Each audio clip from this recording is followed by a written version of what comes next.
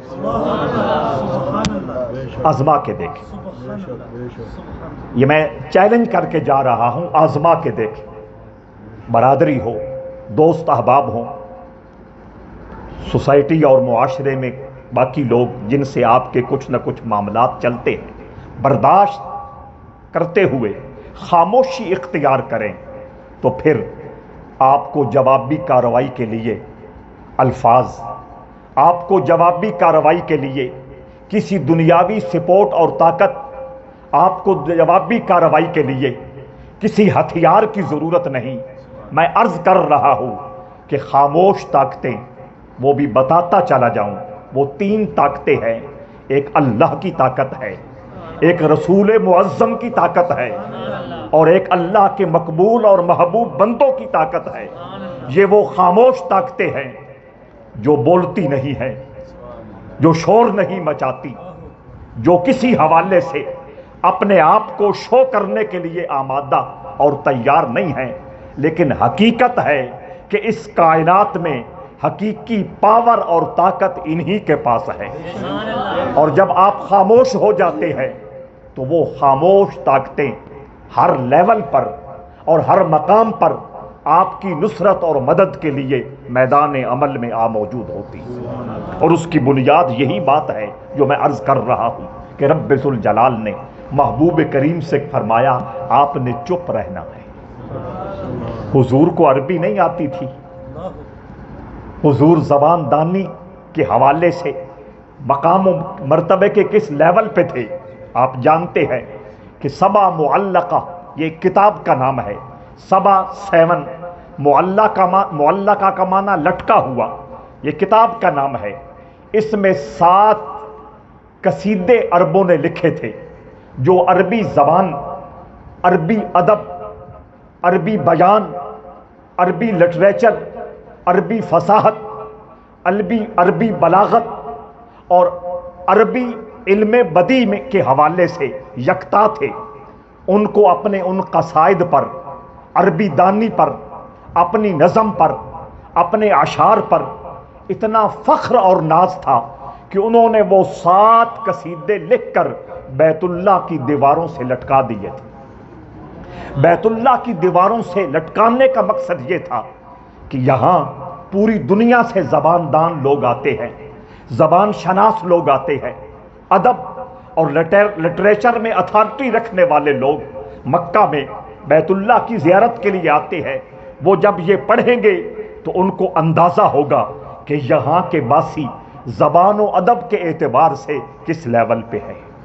گویا وہ خاموش چیلنج کر رہے تھے، کوئی ہے ہمارے جیسا جو ہماری زبان اور ہمارے ادب اور ہمارے لٹریچر میں ہمارا مقابلہ کر سکتا ہو۔ جب قرآن اترنا شروع ہوا، ایک رات چپکے سے اندھیرے سے فائدہ اٹھاتے ہوئے انہوں نے وہ 7 قصائد بیت اللہ کی دیواروں سے اتار لیے تھے کہ کسی انسان کا کلام ہو اس کا جواب تو مل سکتا ہے اور جواب دیا جا سکتا ہے، لیکن محمد کے سینہ پاک پہ جو کلام اتر رہا ہے اس کا زمین سے تعلق نہیں، آسمانوں سے تعلق ہے۔ حضرات ذی وقار، ہمارا یہ معمول نہیں، آپ توجہ اور آپ کی محبت کی ضرورت ہے۔ حضرات ذی وقار، تو عرض یہ کر رہا تھا حضور سے زیادہ علم و ادب کا امام کون ہے اور علم و ادب کو جاننے والا کون ہے؟ حضور جس لیول پہ جا کر ان کی بات کا جواب دینا چاہیں دے سکتے تھے، اور وہ بات لاجواب ہوتی، قیامت تک اس کا جواب کوئی نہیں دے سکتا تھا، لیکن چونکہ حضور کا منصب اور حضور کا مقام اخلاق ہے، اور وہی اخلاق حضور مجھے بھی عطا کرنا چاہتے ہیں، آپ کو بھی عطا کرنا چاہتے ہیں۔ اور سن لیں، میں نے کتنی مرتبہ آپ کو حضور کا یہ جملہ عرض کیا ہے، میرے آقا فرماتے ہیں انما بعثت لاتمم مکارم الاخلاق، اللہ نے مجھے بھیجا ہی اس لیے ہے کہ میں تمہارے اخلاق کو سنوار دوں۔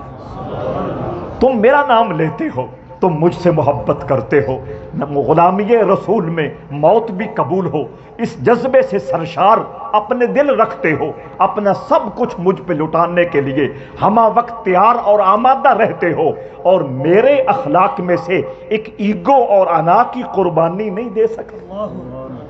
بس یہ ذہن اس طرف میں آپ کا لانا چاہتا ہوں۔ حضور سے بہتر ان کا جواب کون دے سکتا تھا دلیل کے ساتھ، لیکن رب کریم نے فرمایا اے جان صلی اللہ علیہ وسلم، میں آپ کو اس بات کا پابند کر رہا ہوں، ابو جہل کچھ کہتا رہے، ابو لہب کچھ کہتا رہے، کعب اشرف کچھ کہتا رہے، دنیا کا کوئی بھی انسان آپ کی شخصیت کے بارے میں کچھ کہتا رہے، بس آپ کی یہی ڈیوٹی ہے، آپ نے خاموش رہنا ہے، آپ نے چپ رہنا ہے۔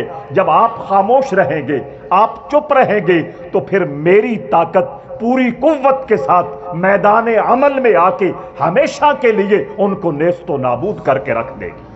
اور ربیع النور کی بہاروں میں حضور کا دیا ہوا یہ نسخہ جو اللہ نے حضور کو دیا ہے اور حضور امت کو عطا فرما رہے ہیں، اس کو آپ بھی قبول فرمائیں، اپنی زندگیوں میں اس کو شامل کریں۔ خاموشی سے بہترین کوئی ہتھیار نہیں، خاموشی سے بہترین کوئی مقابلہ نہیں، خاموشی سے بڑھ کر اور کوئی چیلنج نہیں، اس کو اپنا لیجئے۔ تو میں عرض یہ کر رہا تھا کہ رب ذوالجلال نے محبوب کریم صلی اللہ علیہ وآلہ وسلم کے حاسدین اور حضور کے دشمنوں کو کے جواب میں حضور کو کہا آپ نے چپ رہنا ہے، آپ نے خاموش رہنا ہے، لیکن رب ذوالجلال نے پھر اپنی حکمت کے مطابق ان کے وہ جواب دیے، صبح قیامت تک اس کا جواب رسول اللہ کی بارگاہ میں بے ادبی اور گستاخی کرنے والا، پاسٹ ہو، موجودہ زمانہ ہو یا فیوچر ہو، کسی زمانے میں حضور کا کوئی دشمن اس کا جواب نہیں دے سکتا۔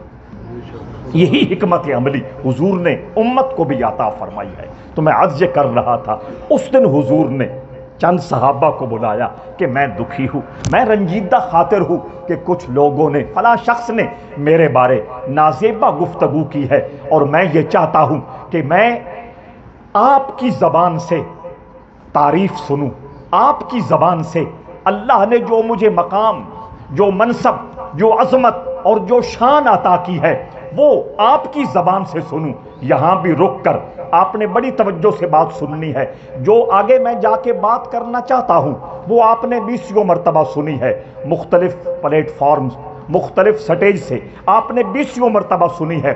میں اس کا ایک پس منظر اور اس کی ایک تمہید عرض کر رہا ہوں، جس میں بنیادی طور پر میری اور آپ کی تربیت کا راز چھپا ہے۔ اس پہ آپ نے فوکس کرنا ہے اور اس پہ آپ نے توجہ دینی ہے۔ حضرات ذی وقار، میرے آقا فرماتے ہیں فلاں آ جائے، فلاں آ جائے، فلاں آ جائے، عبداللہ ابن رواحہ آ جائے، حسان ابن ثابت آ جائے، فلاں آ جائے۔ حضور ایک ایک کو بلاتے ہیں، توجہ چاہتا ہوں، اور پہلے یہ بتاتے ہیں آج کچھ لوگوں نے میرے بارے نامناسب، ان جگہ میرے بارے کچھ نامناسب بات کی ہے، کچھ ایسی باتیں کی ہیں جس سے میری طبیعت پہ بوجھ آیا ہے۔ توجہ چاہتا ہوں، آگے حضور یہ نہیں فرماتے کہ تم ان کا جواب دو ان کی زبان میں، ان کا جواب دو ان کی زبان میں۔ انہوں نے مجھے نامناسب باتیں کی ہیں، انہوں نے مجھ پر الزام تراشی کی ہے، انہوں نے مجھ پر اعتراض کیا ہے، تو اس کے جواب میں ان پر الزام لگاؤ، اس کے جواب میں ان پر تہمتیں لگاؤ، اس کے جواب میں ان جیسا رویہ اختیار کرتے ہوئے بد زبانی والا کوئی پہلو اختیار کرو نہ۔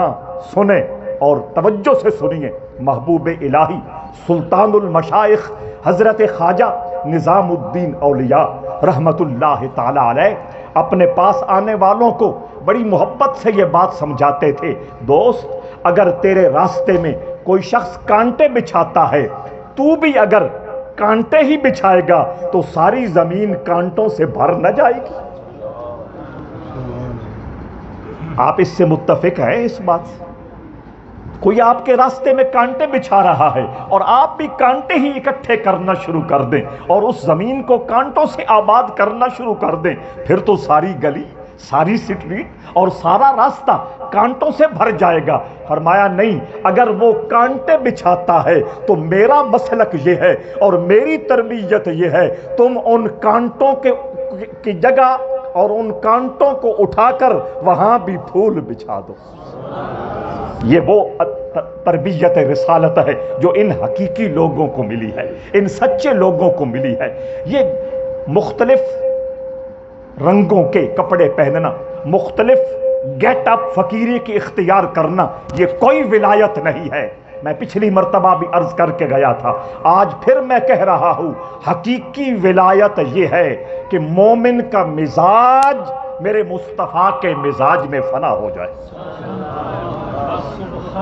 بس یہ ہمیشہ یاد رکھنا، اس سے آگے ادھر ادھر ہونے کی کوئی ضرورت نہیں ہے۔ مومن کا مزاج مصطفیٰ کے مزاج میں فنا ہو جائے۔ جن چیزوں کو حضور نے اپنے مزاج سے نکالا ہے، قریب نہیں آنے دیا، ان چیزوں سے اپنے آپ کو دور کرنا ہے، اور جن اداؤں، جن خصلتوں، جن اعلیٰ اوصاف اور جن بہترین خصائل سے حضور نے اپنی ذات کو جگمگایا ہے، اس سے خیرات لینا یہ ولایت کا اسلوب ہے۔ تو حضرت محبوب الہی کی بات پلے باندھ کے جائیے گا دوست، اگر کوئی تیرے راستے میں کانٹے بچھاتا ہے، تیری تربیت یہ ہے اور تیرا رویہ یہ ہے، کانٹے نہیں بچھانے بلکہ جو بچھے ہوئے کانٹے ہیں ان کو اٹھانا ہے اور اس کی جگہ پھول۔ تو یہ وہ رویہ ہے جو دربار رسالت سے ان سچے لوگوں کو اور حقیقی لوگوں کو عطا ہوا تھا۔ حضرات ذی وقار تو رحمت عالم صلی اللہ علیہ وآلہ وسلم یہ بریفنگ نہیں دے رہے کہ تم فلاں کے بارے میں یہ کہو، تیرے اندر یہ عیب ہے، تیرے اندر یہ کمزوری ہے، تیرے اندر یہ فلاں خرابی ہے، تیرے اندر یہ خامی ہے، یہ تو تہمت ہے، اگر ہو تو وہ بیان کرنا وہ تو الگ موضوع ہے، نہ ہو تو بیان کرنا تہمت ہے۔ حضور کسی لیول پر ان کو بدنام نہیں کر رہے، بس یہ فرمانا چاہتے ہیں تم یہ کہو مجھے اللہ نے کیا بنایا ہے، اور اس سے بہترین جواب کوئی نہیں ہے۔ حضرات ذی وقار یہ دوسرا سبق میں نے اور آپ نے یاد کر کے جانا ہے، یہ دوسرا سبق ایک خاموشی والا، اور دوسرا سبق یہ ہے، لوگ الزام لگائیں گے، لوگ آوازیں کسیں گے، لوگ تبصرے کریں گے، لوگ تہمتیں لگائیں گے، لوگ خامیاں بیان کریں گے، لوگ ہمارے بارے مختلف باتیں کریں گے۔ اس کا جواب یہ نہیں ہے کہ نہیں یہ نہیں ہے، یہاں سے وضاحت لے لو، میں مسجد میں جا کے قسم اٹھاتا ہوں، میں اس طرح تسلی دیتا ہوں، ان چیزوں کی ضرورت نہیں ہے۔ بس اللہ نے مجھے اور آپ کو جو اوصاف حمیدہ عطا کیے ہیں، جو کمال کی خوبیاں عطا فرمائی ہیں، اللہ کریم نے محبوب کریم کے توسل سے میرے اور آپ کے مزاج میں جو پھول چن چن کے رکھے ہیں ان میں خوشبو پیدا کرتا چلا جا، اس سے بڑھ کر نہ کوئی جواب ہے نہ کوئی انتقام ہے۔ اور یہی حضور کی تربیت ہے، اپنی خوبیوں کو پالش کرو، اپنی خوبیوں کو چمکاؤ۔ یہ دوسرا سبق آپ نے اس مجلس نور سے لے کے جانا ہے، ربیع النور کی اس بابرکت اور باکیف اور پربہار مجلس سے یہ سبق لے کے جانا ہے کہ آپ نیگیٹیوٹی نہ پالیں، اپنے اندر اللہ نے جو خوبیاں عطا کی ہیں ان کو سمجھیں، ان کو دیکھیں، ان کو اور زیادہ خوبصورت کریں، ان کو اور زیادہ پالش کریں، ان کو اور زیادہ چمکائیں۔ اس سے بڑھ کر نہ اس دنیا میں کوئی کامیابی ہے، نہ آخرت میں کوئی عزت و کامرانی ہے۔ تو حضور کا یہی فیض ہے اور حضور کی یہی تربیت ہے۔ آقا عبداللہ ابن رواحہ کو بلاتے ہیں، ایک اور صحابی کو بلاتے ہیں، ان سے کہتے ہیں کہ آج میرا دل بوچل ہے، کچھ لوگوں نے نامناسب باتیں کی ہیں اور میں یہ چاہتا ہوں تم میری تعریف کرو، وہ تعریف کرو جس طرح میرے رب نے مجھے بنایا ہے۔ تو حضور کا تعریف، اپنا کہنا کہ میری تعریف کرو، یہ پہلا مسئلہ ثابت ہو گیا کہ برسر ممبر اور برسر مجلس حضور کی تعریف کرنا، حضور کے کمالات کا تذکرہ کرنا، حضور کے اوصاف حمیدہ کی بات کرنی، حضور کے کمالات کا چرچا کرنا، اللہ نے حضور کو جو عزت و تکریم چن چن کے عطا کی ہے اس کا اظہار کرنا، یہ میرے مصطفیٰ کی ڈیمانڈ ہے، اور ڈیمانڈ ہونے کی وجہ سے میرے مصطفیٰ کی سنت کریمہ۔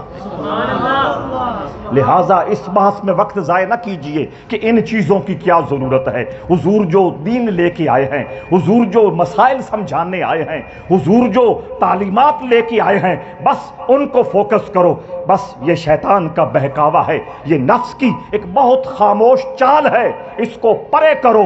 سب سے پہلے حضور کی ذات ہے، حضور کے کمالات ہیں، حضور کی شان ہے، حضور کی عزت و تکریم ہے، حضور کی رفعت اور حضور کے مقامات کی بات ہے۔ تو حضرات ذی وقار آقا فرماتے ہیں میں کیا ہوں، اللہ نے مجھے کیسا بنایا ہے، سامنے بٹھا کر میں تم سے یہ بات سننا چاہتا ہوں۔ صحابی نے حضور کی تعریف کی، حضور علیہ الصلوۃ والسلام نے تعریف سنی، حضور خوش ہوئے، لیکن کوئی زیادہ پذیرائی عطا نہیں فرمائی، کوئی بہت بڑا انعام عطا نہیں فرمایا۔ فرمایا اب عبداللہ ابن رواحہ کو بلاؤ۔ اس میں کئی حکمتیں تھیں، اس میں کئی حکمتیں تھیں، ایک بندے سے بھی کام چلایا جا سکتا تھا، لیکن رحمت عالم صلی اللہ تعالی علیہ وآلہ وسلم آج اس نوری مجلس میں یہ چاہتے تھے کہ زیادہ سے زیادہ میرے ان مقامات کا تذکرہ برسر منبر ہو جائے جو میرے رب نے مجھے عطا کر رکھا ہے۔ اور جب حضور علیہ الصلوۃ والسلام نے اس پہلے صحابی سے، شاعر سے اپنی تعریف سنی، حضور خاموش ہو گئے، مسکرا دیے، لیکن زیادہ کوئی حوصلہ افزائی نہیں کی، زیادہ تحسین نہیں فرمائی، زیادہ تھپکی نہیں دی۔ اس میں بھی ایک حکمت موجود ہے اور اس میں بھی ایک راز موجود ہے۔ حضور علیہ الصلوۃ والسلام جس معیار کی اپنی تعریف سننا چاہتے ہیں، ابھی تک حضور کے کان اس سے آشنا نہیں ہوئے، لیکن حضور ڈسہارٹ کرنے والے، حضور لوگوں کے حوصلے بلند کرنے والے ہیں۔ یہ حضور کی خاص شان کریمی ہے، یہ حضور کا اللہ کے دربار سے دیا ہوا ایک خاص مقام ہے کہ حضور سے بڑھ کر اس امت میں مسکینوں، غریبوں، ناداروں اور غلاموں کی لج پالی، بندہ نوازی اور حوصلہ افزائی کرنے والا کسی ماں نے جنا ہی نہیں ہے۔ تو حضور خاموش ہو گئے، بات آگے کچھ نہیں کی، اس کے لیے تو یہی کافی تھا کہ یار نے بلا لیا ہے۔ ان کے لیے یہی سعادت تھی کہ حضور نے سامنے بٹھا کے اپنی زبان سے حضور کی تعریف سن لی ہے۔ حضور خاموش ہو گئے، فرمایا عبداللہ ابن رواحہ کو بلاؤ۔ عبداللہ ابن رواحہ اس بزم نعت کا سینئر ممبر تھا، وہ جونیئر ہوں گے، یہ ذرا سینئر ہوں گے، وہ سینئر ممبر تھے، ان کو بلا لیا گیا۔ ان کے سامنے حضور نے اپنا معاملہ پیش کیا، انہوں نے حضور کی بارگاہ میں حضور کی تعریف کی، جو اللہ نے شان نے بیان کی تھی، جو مقام دیے تھے، جو مرتبے عطا کیے تھے، حد سے بڑھنے والے وہ نہیں تھے۔ خوشامد صحابہ کے مزاج میں نہیں تھا۔ توجہ چاہتا ہوں، یہ خوشامد بہت بڑا ایک معاشرتی بھیانک پرابلم ہے، اس سے بڑے بڑے لوگ اپنا دامن محفوظ نہیں رکھ سکتے، پھر حد کراس ہو جاتی ہے، روحانی نقصان ہو جاتا ہے۔ سن لیں اور کان کھول کے سن لیں، میرے مصطفیٰ کریم نے فرمایا تیرے سامنے، تیرے منہ پر اگر کوئی تیری تعریف کر رہا ہو اور حد سے بڑھ رہا ہو، زمین سے مٹی اٹھا کر اس کے منہ میں ڈالے۔ کبھی میں اس پہ بات کروں گا کہ اس میں حکمتیں کیا ہیں، لیکن ایک سادہ سی بات یہ ہے، جب منہ پر تعریف کی جاتی ہے انسان کا نفس خوش ہوتا ہے۔ جب نفس خوش ہوتا ہے، خود پسندی میں مبتلا ہوتا ہے، عجب میں مبتلا ہوتا ہے۔ خود پسندی یہ دروازہ ہے تکبر کا، خود پسندی دروازہ ہے تکبر کا، اور تکبر کا مطلب آپ جانتے ہیں، میں ہی سب کچھ ہوں باقی کوئی نہیں ہے۔ یہ تکبر ہے، اس کی بیس اور اس کی بنیاد خود پسندی ہے، عجب ہے۔ جب کسی کے سامنے کسی کی تعریف کی جاتی ہے، اگر وہ اس میں خوبی ہو کہے الحمدللہ، اور اگر خوبی نہ ہو تو اس کا حق ہے، مٹی ڈالنا تو دور کی بات ہے، وہ برسر منبر کہے کہ ہاتھ ہولا رکھو۔ کیا ایسا ہوتا ہے؟ نہیں ہوتا۔ گویا جو خوبی آپ میں نہیں ہے، جو وصف آپ میں نہیں ہے، جو کوالٹی آپ میں نہیں ہے اور آپ کے لیے ثابت کی جا رہی ہے اور آپ چپ ہیں، تو اس کا مطلب یہ ہے کہ جو خوبی نہیں ہے آپ چپ رہ کر برسر ممبر ہزاروں مجمع کے سامنے یہ باور کرانا چاہتے ہیں کہ یہ ٹھیک کہہ رہا ہے۔ مرنا ہے، اللہ کے دربار میں پیش ہونا ہے، ان حقیقتوں کا جواب دینا ہے، بھئی وہ تو اگلا مرحلہ ہے۔ میں اسی مرحلے میں بات کرتا ہوں، ایسا شخص نفسانی طور پر اتنا بیمار ہو جاتا ہے کہ اس کا دل بے نور ہوتا ہے، روح کمزور ہوتی ہے۔ میں اس پہ ہلکی سی بات کر گیا ہوں، انشاءاللہ آگے ہوتی رہیں گی۔ یہ نفس کا مقام ہے، یہ روح کا مقام ہے، یہ دل کا مقام ہے۔ خفی اخفا سر میں یہ مختلف لطیفے ہیں، یہ 11 لطیفے ہیں جو اللہ کے پاک بندوں نے انسانی وجود میں جن کی شناخت کی ہے۔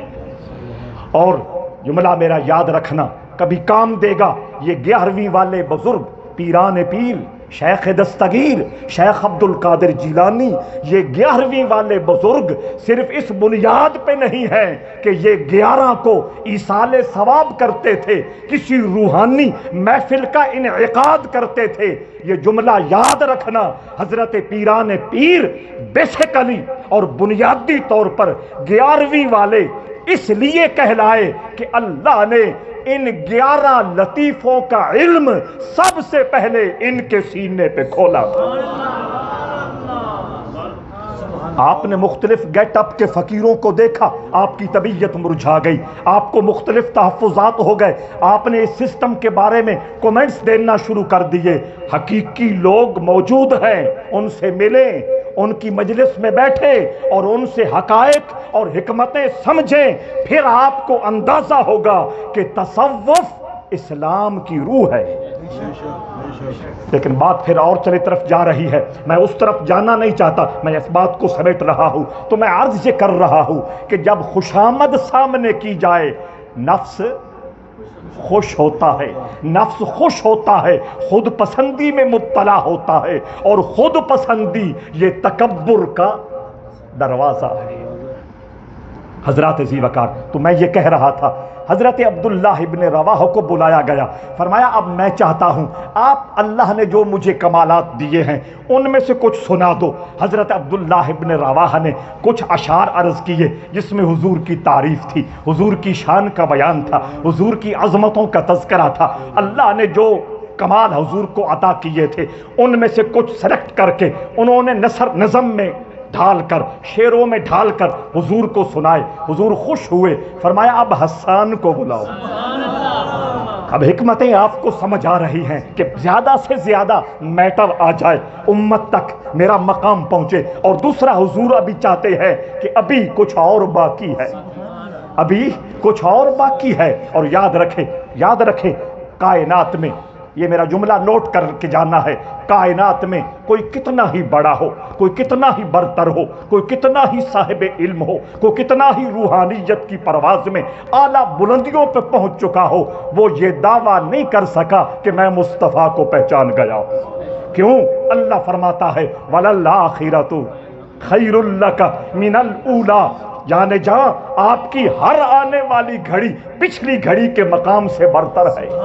کشف المحجوب اٹھا کے دیکھیے، حضرت بایزید بسطامی لکھنے والے داتا صاحب ہیں، اور بایزید بسطامی کے بارے میں ارشاد فرما رہے ہیں۔ داتا صاحب فرماتے ہیں کشف المحجوب میں کہ حضرت بایزید بسطامی نے فرمایا کہ ایک رات سفر معراج کے دوران،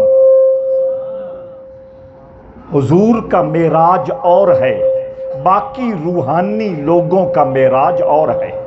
یہ عروج سے نکلا ہے، معراج عروج سے نکلا ہے، اور ہر روحانی مسافر کو اللہ اس کی حیثیت کے مطابق عروج عطا کرتا ہے۔ حضرات ذی وقار، یہ بہت خوبصورت موضوع ہے، لیکن چونکہ ایک البیلا اور منفرد موضوع ہے، میں اس کو مرج نہیں کرنا چاہتا، لیکن اشارے دے رہا ہوں۔ حضرت بایزید بسطامی کہتے ہیں مجھے ایک مرتبہ عروج ملا، میں اللہ کی بارگاہ میں پیش ہونے کے لیے اپنے سفر کا آغاز کرتا ہوں. حضرت بایزید بسطامی کہتے ہیں، یہ کشف المحجوب میں داتا غریب نواز فرما رہے ہیں. بایزید فرماتے ہیں کہ جب میں سفر کرتے کرتے، سیر کرتے کرتے، منزلوں پہ منزلیں طے کرتے کرتے رحمت عالم صلی اللہ تعالی علیہ وآلہ وسلم کے آستان پہ پہنچا، حضور کی بارگاہ میں پہنچا. حضور ایک خیمے میں تشریف فرما ہے، اور آپ جانتے ہیں ٹینٹ اس کا اپنا سٹائل ہے، اس طرح اس کو لگایا جاتا ہے، پھر اس کو زمین کے ساتھ قابو کرنے کے لیے وہ میخیں اور اس کے ساتھ رسیاں باندھی جاتی ہیں تاکہ وہ اس وہاں گڑ جائے اور مضبوطی سے جتنا وقت پڑاؤ کرنا ہے وہاں سٹے ہو جائے. حضرت بایزید بسطامی کہتے ہیں، میرے عروج کی انتہا مصطفیٰ کریم کے خیمے کی رسیاں تھیں. رسیاں تھیں. ٹینٹ ابھی آگے ہے اور ٹینٹ میں موجود اور آگے ہے. حضرات عزیز وقار، اس لیے میں نے کہا وَلَلْآخِرَةُ خَيْرٌ لَكَ مِنَ الْأُولَىٰ، آپ کی ہر آنے والی گھڑی پچھلی گھڑی سے افضل ہے. اور قرآن مجید نے ایک اور بڑا لطیف اشارہ دیا ہے، اس طرف ضرور دھیان دیجئے، توجہ دیجئے. سورہ نصر میں اللہ فرماتا ہے، اذا جاء نصر اللہ والفتح ورأيت الناس يدخلون في دین اللہ افواجا فسبح بحمد ربک واستغفرہ، فسبح بحمد ربک واستغفرہ. اے جان جاں اپنے رب کا ذکر کریں، اپنے رب کی پاکی بیان کریں، اپنے رب کی تسبیح کریں، واستغفرہ، اور اپنے رب سے معافی مانگیں. معافی، یہ کیا کنسپٹ ہے؟ معافی. ادھر اللہ قرآن میں فرما رہا ہے، انا فتحنا لک فتحا مبینا لیغفر لک اللہ ما تقدم من ذنبک وما تأخر. اے جان جاں آپ کس منصب پہ ہیں کہ آپ نے کچھ چھوٹے چھوٹے کام جو عادت و اطوار کے اعتبار سے آپ کو سوٹ نہیں کرتے تھے، لیکن امت کو سمجھانے کے لیے، امت کو سبق دینے کے لیے اور ان کو جائز ثابت کرنے کے لیے آپ نے امت کے سامنے کیے. اللہ فرماتا ہے میں نے ان کو بھی ڈیلیٹ فرما دیا ہے، ان کو بھی معاف کر دیا ہے. پھر اس ہستی سے کہنا واستغفرہ، بخشش مانگو، مغفرت طلب کرو، اللہ سے معافی مانگو. تمام مفسرین نے متفق ہو کر یہاں جو جملہ سپرد قلم کیا ہے آپ کی سماعتوں تک پہنچ رہا ہے. مفسرین فرماتے ہیں اس کا مطلب یہ ہے کہ رحمت عالم صلی اللہ علیہ وآلہ وسلم اللہ کے دربار میں ایک مقام پہ فائز ہوتے ہیں، ایک مقام پہ جلوہ گر ہوتے ہیں. کچھ لمحے کے بعد، کچھ وقت کے بعد، کچھ دنوں کے بعد آپ اگلے مقام پہ جاتے ہیں. جب اگلے مقام پہ جاتے ہیں تو نچلے مقام کی اس مقام کے مقابلے میں جو کم حیثیتی ہے اس کا ملاحظہ کرتے ہوئے رب سے معافی مانگتے ہیں کہ میں وہاں کیوں رکا رہا، مجھے تو یہاں آنا چاہیے تھا، مجھے تو یہاں آنا چاہیے تھا. تو ہر لحظہ، ہر لمحہ، ہر گھڑی جس کا مقام عروج کی طرف جا رہا ہے، بلندیوں کی طرف جا رہا ہے، اس کا مقام جانے تو کون جانے. صدیق اکبر سے بڑھ کے حضور کا کوئی آشنا ہے؟ حضور کا محرم راز ہے؟ میرے کریم نبی نے جملہ بول دیا، یا ابا بکر لم یعرفنی حقیقتا غیر ربی. اے ابو بکر میری حقیقت کو میرے رب کے علاوہ کوئی نہیں پہچانتا. تو عبداللہ ابن رواح نے پھر اپنی لیاقت کے مطابق، اپنی صلاحیت کے مطابق بات کرنی تھی، کر دی. حضور نے کہا ٹھیک ہے، اب حسان ابن ثابت کو بلاؤ. توجہ چاہتا ہوں، حسان ابن ثابت آ گئے. اس زمانے میں جو بزم نعت تھی اس کا جو سب سے موسٹ سینئر نعت خان تھا وہ حسان ابن ثابت تھا. حضرات عزیز وقار، آج بھی وہ مجلسیں موجود ہیں، آج بھی وہ محافل موجود ہیں. الحمدللہ دیکھنے والے دیکھتے ہیں، پہنچنے والے پہنچتے ہیں، اور اپنی اپنی قابلیت و حیثیت کے مطابق اپنا دامن مراد پھیلا کر اللہ کے رسول سے خیرات لیتے ہیں اور لے رہے ہیں. وہاں حسان ابن ثابت بھی ہیں. وہاں صدیق منشاوی بھی ہے، مصر کا قاری۔ حضرات ذی وقار، بڑی توجہ چاہتا ہوں، بات کہاں سے کہاں جا رہی، بھرپور توجہ کا طلبگار ہوں۔ وہ مجلس رسالت موجود ہے، اور اس مجلس رسالت میں حضور کی نوکری دینے والے اس زمانے کے، گزرے زمانے کے، موجودہ زمانے کے حضور کے لاکھوں عاشق دامن مراد پھیلا کر حضور سے خیرات وصول کیے جا رہے ہیں۔ یہ حسان ابن ثابت رضی اللہ تعالیٰ عنہ سب سے سینئر ہیں، ان کو بلا لیا گیا۔ میرا یہ ایشو ہے، اس پہ میں چاہتا ہوں تو میری کوئی تعریف کر، میری کوئی ثنا کر، میرا کوئی وصف بیان کر۔ مشہور شعر ہیں، میں اس سے اپنے حساب سے کچھ موتی آپ کے سامنے رکھنا چاہتا ہوں۔ شاید مصرے 4 ہیں، 2 پہ بات ہو سکے یا زیادہ سے زیادہ 3 پہ بات ہو سکے، آخری پہ ہم بات نہیں کر سکیں گے، لمبی ہو جائے گی۔ اشارہ کر رہا ہوں، حسان ابن ثابت کو جب موقع ملا اور حضور کی طرف سے اجازت ملی، گویا ان کے جو دل کے ارمان تھے وہ کھل اٹھے۔ وہ کب سے اس لمحے کے منتظر ہوں گے، کب سے وہ چاہ رہے ہوں گے کہ موقع مل جائے، مجھے وہ ایک چانس مل جائے، دربار رسالت ہو، رخ مصطفیٰ کی پورا آب و تاب کے ساتھ چمک موجود ہو، اور حضور کی ڈیمانڈ ہو، حضور کی چاہت ہو، اور میں حضور کے گن گاؤں، میں حضور کی تعریف کروں، میں حضور کی توصیف کروں۔ حضرات ذی وقار، مشہور شعر آپ علماء سے سنتے رہتے ہیں، وہ بھی حسان ابن ثابت کا ہے، جو میرے موقف کی دلیل ہے کہ حسان کے دل میں ارمان کا ایک کتنا سمندر موجود تھا۔ حسان ابن ثابت نے ایک دوسرے موقع پہ کہا تھا، ما ان مدحت محمدم بمقالتی، ما ان مدحت محمدم بمقالتی، ما ان مدحت محمدم بمقالتی ولکن مدحت مقالتی بمحمدی۔ میں اپنے الفاظ، اپنے شعر و بیان کے ذریعے حضور کی تعریف نہیں کرتا، میں خود پسندی میں مبتلا، سمجھ آ گئی ہے، میں خود پسندی میں مبتلا۔ میں اچھا پڑھ لوں، اچھا بول لوں تو میں زمین پہ ٹکتا ہی نہیں ہوں۔ مختلف قسم کے گیٹ اپ پہنچ کے کہاں اختیار کر کے کہاں کہاں پہنچ جاتا ہوں، اندر وہ خود پسندی، اندر وہ کیڑا تنگ کرتا ہے، اور مجھے کیا سے کیا بنانے پہ آپ نے ناراض نہیں ہونا۔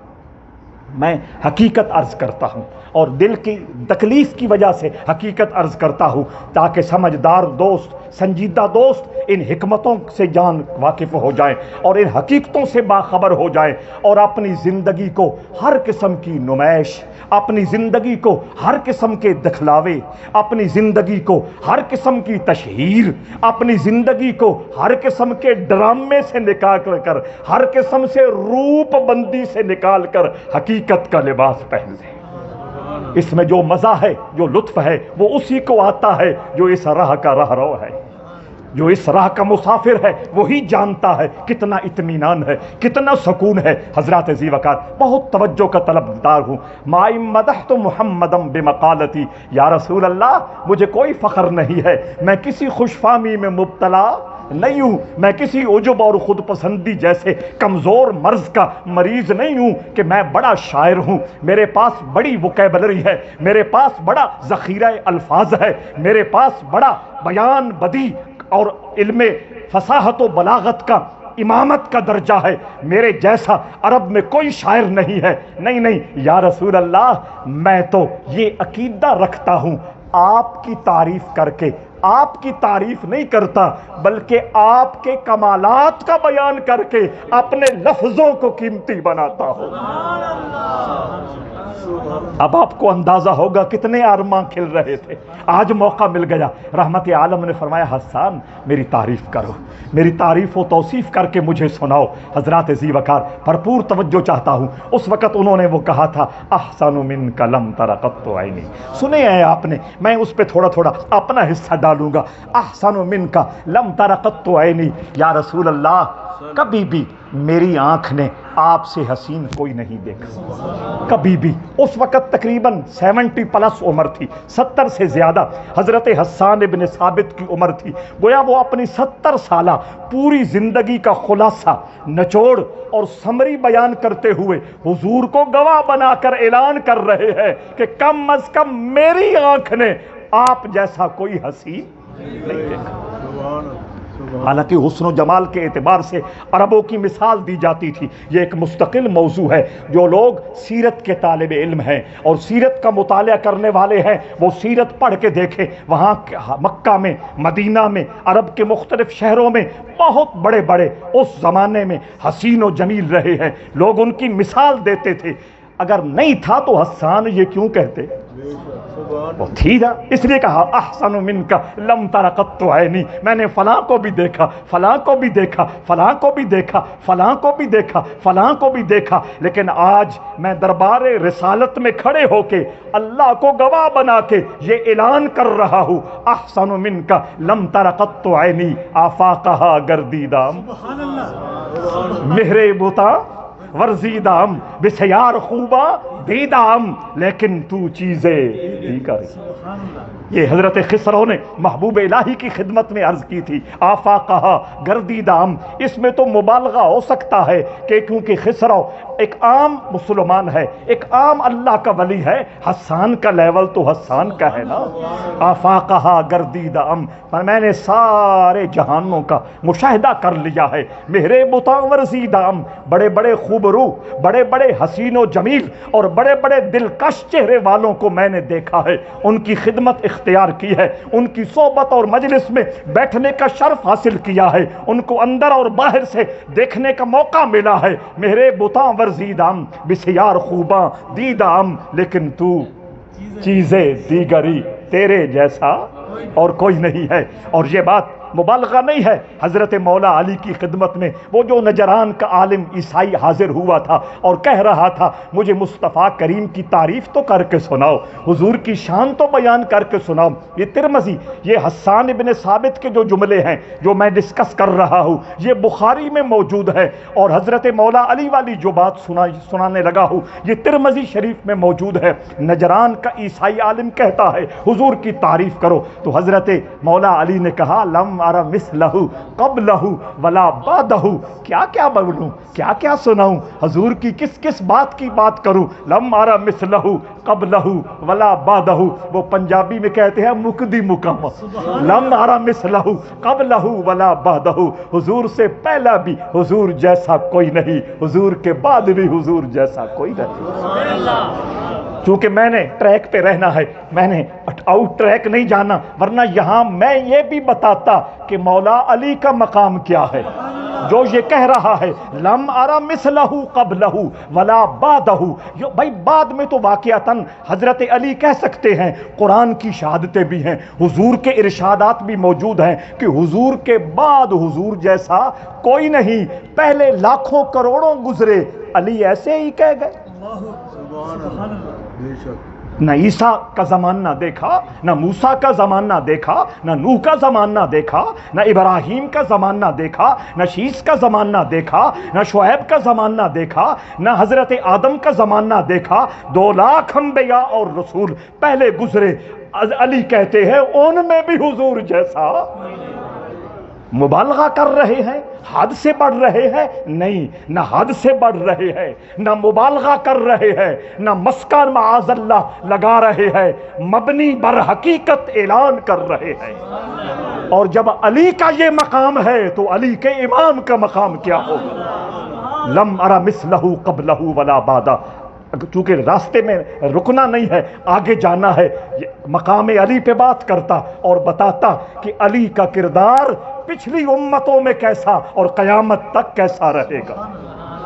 لم ارى مثلہ قبلہ ولا بعدہ. مولا علی کہنے لگے کہ حضور جیسا حضور سے پہلے بھی کوئی نہیں، حضور کے بعد بھی کوئی نہیں. تو احسن منک لم تر قط عینی. حسان ابن ثابت نے کہا میری آنکھ نے آج تک کوئی حسین ایسا دیکھا نہیں ہے. اگر کراس ہو رہا ہوتا، حد تجاوز ہو رہی ہوتی، مبالغہ ہو رہا ہوتا، حضور کا حق تھا روکنا یا نہیں؟ حضور نے نہیں روکا. حضور نے خوشی کا اظہار کیا، سمائل پاس کی، اور آگے جا کے بتاؤں گا حضور نے کس دعا سے نوازا. تو حدیث تقریری سے ثابت ہو گیا کہ میرے مصطفیٰ نے خود اعلان کیا کہ کائنات میں میرے جیسا کوئی نہیں ہے. احسن منک لم تر قط عینی. میری آنکھ نے کبھی بھی آپ جیسا نہیں دیکھا. یہاں حسن کا لفظ بولا. توجہ ہے یا نہیں؟ احسن منک لم تر قط عینی. ویسے تو ایک ایک لفظ پہ جھونپڑی لگانی چاہیے، حق تو یہ بنتا ہے، لیکن بات کو سمیٹنا ہے. احسن منک لم تر قط عینی. قطو یہ کیا ہے؟ یہ ایک مستقل عنوان ہے، مختلف مستقل موضوع ہے. اس پہ بات کرنے میں بڑا مزہ آتا ہے، لیکن میں نے بات کو سمیٹنا ہے. میری آنکھ نے کبھی بھی آپ جیسا حسین نہیں دیکھا. اجمل منک لم تلد النساء. جب حضور کے سامنے کہا میری آنکھ نے کبھی بھی آپ جیسا کوئی نہیں دیکھا، حضور نے ناراضگی نہیں فرمائی، حضور نے یہ نہیں فرمایا حد کراس کر رہے ہو، مبالغہ کر رہے ہو. الٹا حضور نے سمائل پاس کی. اب حضرت حسان نے دل کی بات کہہ دی. اجمل منک لم تلد النساء. یا رسول اللہ، یا رسول اللہ، یا رسول اللہ، میں صرف اپنی بات نہیں کر رہا، میں تو یہ اعلان کرنا چاہتا ہوں بھری کائنات میں حضرت مریم سے لے کر آخر تک اور مریم سے لے کر قیامت تک کوئی ماں ایسی آئی ہی نہیں ہے جس نے مصطفیٰ جیسا لال پیدا کیا. اجمل منک لم تلد النساء. وہاں حسن ہے، یہاں جمال ہے. احسن منک لم تر قط عینی واجمل منک لم تلد النساء. اس طرف عام طور پہ توجہ نہیں دی جاتی. یہ اشعار چل چلاؤ میں لوگ پڑھا دیتے ہیں اور مختلف ضمناً ان چیزوں کو ڈسکس کرتے ہیں، اس لیے پھر تفصیلات میں لوگ نہیں جاتے، ورنہ یہ خود موضوعات ہیں. پہلے مصرے میں کہا حسن، دوسرے مصرے میں کہا جمال. آخر کوئی حکمت تو ہے نا، کوئی بات تو ہے نا کہ الگ الگ لفظ چن رہے ہیں. حسن بھی کہہ رہے ہیں، جمال بھی کہہ رہے ہیں. بات بہت لمبی جا سکتی ہے، لیکن صرف اشارہ دینا ہے. حضرت حسان ابن ثابت بڑی لطافت کے ساتھ کہہ گئے جو خوبصورتی آنکھوں میں آتی ہے اس کو حسن کہتے ہیں، جو نہیں آتی اس کو جمال کہتے ہیں. اس پہ میں دلیل دوں گا، ایسے نہیں گزروں گا. توجہ چاہتا ہوں، بہت شارٹ میں کہہ رہا ہوں، بہت ہی مختصر کہہ رہا ہوں. اشارہ کر گئے کہ جو آنکھ میں حسن آ جائے، خوبصورتی آ جائے، اسے حسن کہتے ہیں. اور جو حساس سے، آنکھ سے، کان سے، ذائقے سے، چھونے سے، سارے حساس سے جو ماورا خوبصورتی ہو اس کو جمال کہتے ہیں. میں اس پہ ایک چھوٹی سی دلیل دوں گا. میرے آقا تشریف فرما ہے اور فرما رہے ہیں بڑائی نہ کرنا، تکبر نہ کرنا، غرور نہ کرنا، آکڑ خان نہ بننا، اپنے آپ کو سب کچھ سمجھتے ہوئے دوسروں کو حقیر سمجھنا، یہ میرے مصطفیٰ کے، میرے غلام کا شیوا نہیں ہونا چاہیے. یہ حضور واز کر رہے ہیں، نصیحت فرما رہے ہیں، تربیت فرما رہے ہیں. مجھے بڑا افسوس لگتا ہے کہ آج یہ موضوع جو حقیقی موضوع ہے، نہ یہ منبر کی زینت ہے نہ خانقاہ کی. ایسا ہے یا نہیں؟ ناراض تو نہیں ہو رہے؟ حقیقی موضوع یہ ہے اندر سے انسان بدلے. یہ منبر کی بھی ضرورت ہے، یہ خانقاہ کی بھی ضرورت ہے، دربار کی بھی ضرورت ہے، آستانے کی بھی ضرورت ہے. معاف کرنا، منبر نشین بھی نہیں کرتا، خانقاہ نشین بھی نہیں کرتا. اس لیے نہیں کرتا کہ جن کو اس نے کچھ عرض کرنا ہے ان سے اس نے اپنی ضروریات وابستہ کر رکھی ہے. وہ کرے تو کیسے کرے؟ وہ تکلیف دہ باتیں ہیں، یہ دل کو جھنجھوڑنے والی باتیں ہیں، یہ اندر کو ہلانے والی باتیں ہیں. لیکن مصطفیٰ کریم سبحان اللہ، چونکہ ہر وقت یہ پیش نظر ہے، انما بعثت لاتمم مکارم الاخلاق، مجھے بھیجا ہی اس لیے کیا گیا ہے، اسی لیے مبعوث کیا گیا ہے تمہارا من خوبصورت بنا دوں. تو جہاں جہاں وہ کوئی خامی دیکھتے، کمزوری دیکھتے، ایک لمحے سے پہلے اس کا علاج فرماتے. کبھی زبان سے کرتے، کبھی صحبت کی تاثیر سے کرتے، کبھی نظر کے کمال سے کرتے، کبھی ہمت باطنی سے کرتے. اللہ نے ان کو ہر قسم کا ہتھیار عطا کر رکھا. وَلَقَدْ أَرْسَلْنَا رُسُلَنَا مُوسَىٰ بِالْبَيِّنَاتِ، اللہ فرماتا ہے ہم نے موسیٰ کو انگنت ہتھیار عطا فرمایا ہے. اگر موسیٰ اتنے ہتھیار رکھنے والا ہے تو جو موسیٰ کا موسیٰ ہے. حضرات عزیز وقار، توجہ چاہتا ہوں، حضور کہہ رہے ہیں تکبر نہ کرنا، غرور نہ کرنا، اپنے آپ کو مٹا کے رکھنا، عاجزی اختیار کرنا، کچھ نہ سمجھو اپنے آپ کو، پھر دیکھنا اللہ کتنے انعام سے نوازتا ہے. یہ حضور باتیں کر رہے تھے، مجلس میں بیٹھا ایک شخص جو خوشحال تھا، ویل سیٹڈ تھا، بہترین کپڑے پہنتا تھا، پیسہ بھی تھا اور اس کو استعمال کرنا بھی جانتا تھا تو وہ اچھے کپڑے پہنتا، برانڈ کے کپڑے پہنتا، برانڈ کے جوتے پہنتا، مہنگے مہنگے کپڑے اور جوتے استعمال کرتا۔ اس کے من میں خیال آیا کہیں میں تکبر میں تو مبتلا نہیں ہوں، میں کہیں غرور، فخر اور آکڑ کے جراثیم سے اپنی روح کو آلودہ تو نہیں کیے ہوا ہوں۔ جھٹ عرض کر دی یا رسول اللہ اچھے سونے قیمتی کپڑے پہننا، اچھا اور قیمتی جوتا پہننا کہیں یہ تکبر کے سرکل میں تو نہیں آتا؟ حضور نے کہا اللہ جمیل یحب الجمال، اللہ جمیل یحب الجمال۔ یہاں حضور نے، خود حضور نے اللہ کے لیے جس خوبصورتی اور جس حسن کا بیان کیا ہے وہ لفظ جمال سے کیا۔ سمجھ آ گئی؟ احسن منک لم ترى قط عینی واجمل منک لم تلد النساء۔